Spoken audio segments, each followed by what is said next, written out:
Hello, everyone. It's a pleasure to be here with you.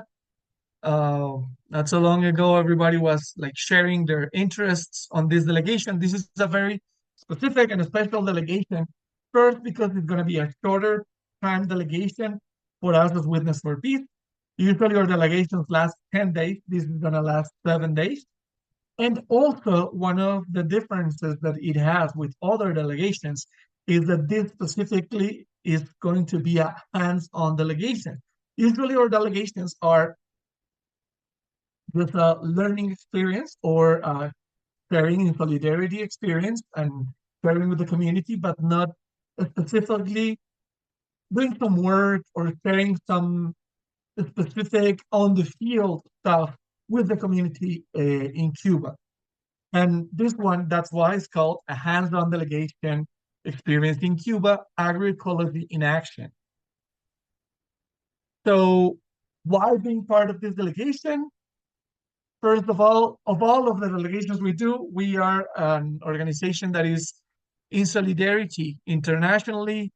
Uh, and this means that Cuba is leading the fight for economic health and environmental justice even while facing hurricanes, disasters, the challenges of colonialism, and the blockade. It is so important to travel right now to Cuba. Not necessarily with us, but it is amazing to go with us. I would not lie. It's great to be in Cuba with us and to connect with our host organization that is the Martin Luther King Center for Memory, and I'll talk about it a little later. But it's very important for us to have you there with us. Also, a collective and community work, which is part of the important things that the Martin Luther King Center does in terms of popular education and also theological education. This specific delegation is not focused on the theological part, but mostly on the popular education part and on the work on the field as agroecology, which is part of one of the branches that the popular education network of the Martin Luther King Center has. Also learning about Cuba, in Cuba, with Cubans, with some delegates, we have this discussion about like having conversations with real Cubans. For sure, you're going to start with real Cubans. They are not AI or anything. They are real people that live the struggles of being in Cuba under the blockade and that can share their experience and their perspective while working with you. So it is an amazing opportunity to be there and to share with the community over there. Learning also about agroecology. How do Cubans do agroecology? How do they manage like different ways of harvesting crops, of doing different ways of agriculture over there?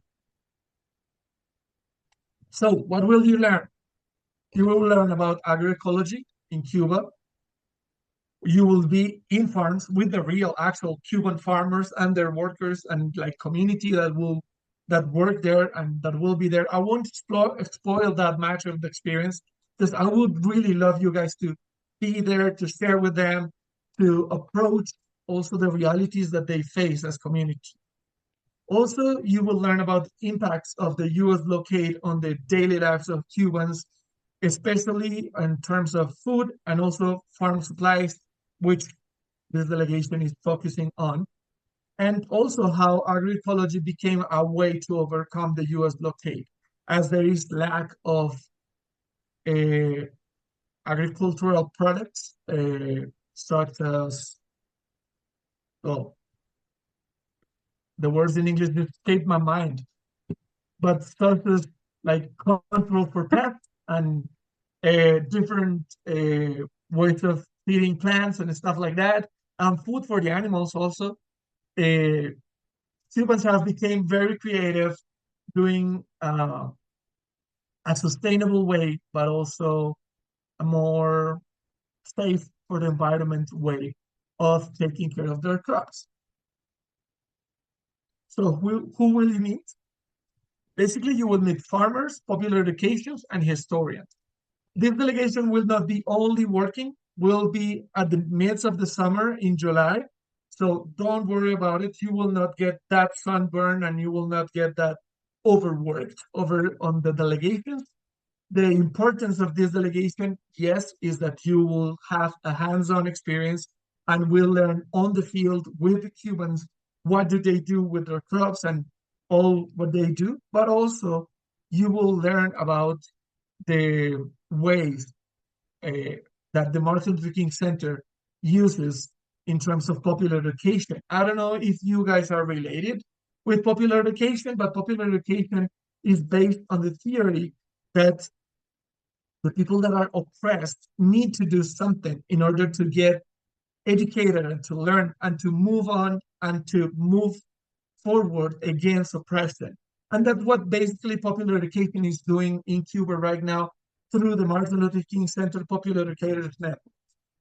And part of this agenda that we'll have is connecting with these popular educators that are in the ground, working with the community, developing projects with the community, and harvesting crops with the community. Also, we will get to learn from historians that will teach us about the history of Cuba, history of the Martin Luther King Center, which is our main partner organization, how the US blockade affects Cuba and affects the Cuban reality, and having a little context analysis of the Cuban reality right then at the time you will be there. What places we'll visit? We'll visit the Havana area. We'll be, and you might imagine like Havana is a city, how agroecology is going on in a city, but it's real. Also, within a city like Havana, we have different agroecology projects that are going on, that are happening, and that are supporting the food support of the communities in Havana, like within the city, and having uh, mutual aid ways of giving food to the community, and not just for free, but ways on negotiating on a fair way or on a fair trade. Also, we will go to one of my favorite spots in the whole country, in the whole island of Cuba, which is Cumanayagua. Cumanayagua is a rural community. Well, Cumanayagua itself is a town, it's a small town, but beside it, there is a rural community called El Tabloncito, which basically is translated as the little wood uh, log. El Tabloncito in Cumanayagua is a beautiful farm side and rural area having trouble with electricity, with connectivity, and with other, but it has a river, like a beautiful river that you need to cross in order to get to El Tabloncito, and hopefully we'll swim at the river a little.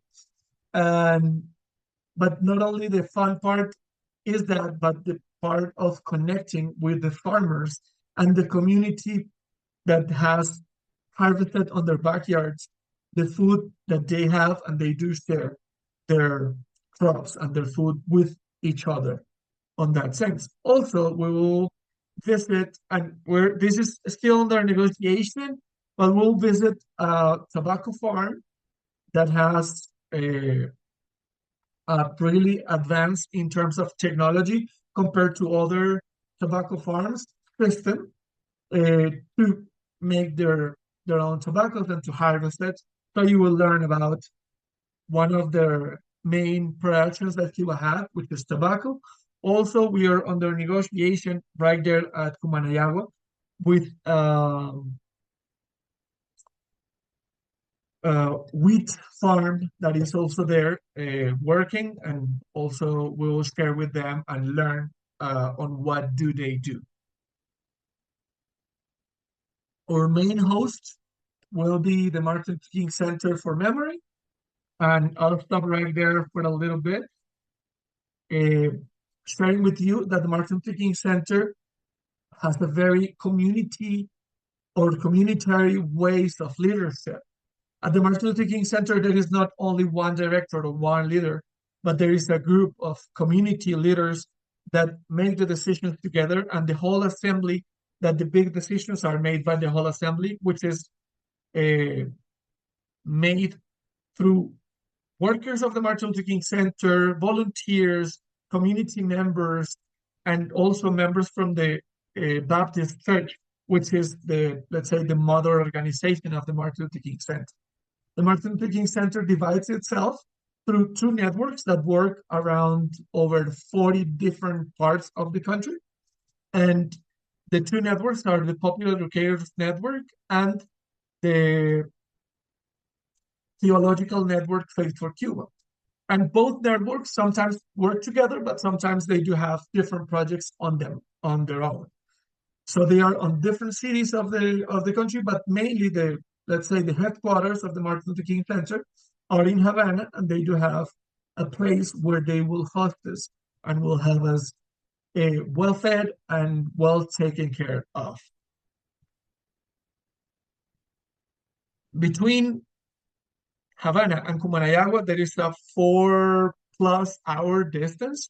So we need somewhere closer to Cumanayagua to stay during the days we will be in Cumanayagua, actually working with the community in Cumanayagua. And the closest cities are Cienfuegos and Santa Clara.